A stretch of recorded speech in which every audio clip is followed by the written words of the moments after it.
was a period in time when Lux was wearing like a big top hat.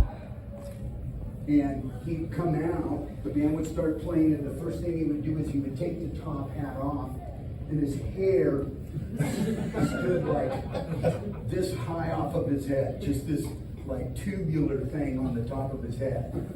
That was the night that we would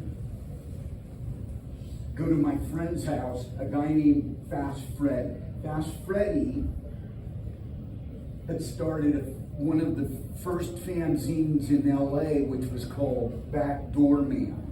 And their whole thing was to prop up like any like real rock and roll, like the New York Dolls. They were cool with Ted Nugent. They really loved Blue Oyster Cult. These were all of the bands that I was listening to at the time. And when it was time to like write a review about Elton John, they couldn't say enough bad things about his homosexuality. Like, don't let your sun go down on me, instead of like, don't let the that's the kind of stuff that they would get into.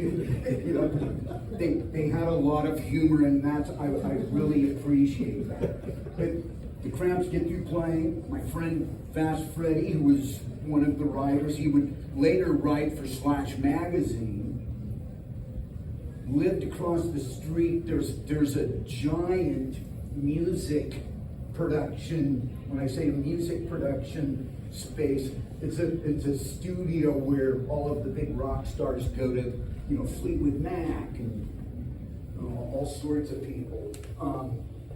That's where they would go to record the records.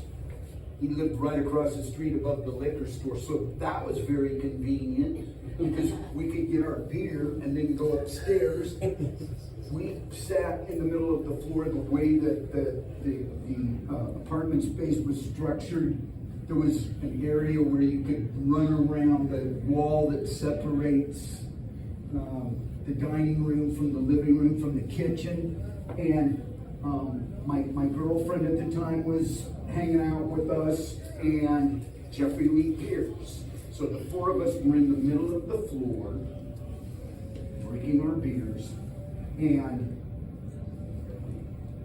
Lux was chasing Ivy, and I think she had just lost her bra, but she still had her underwear on. So they were chasing each other around in this apartment, almost nude, that was fun. It's okay.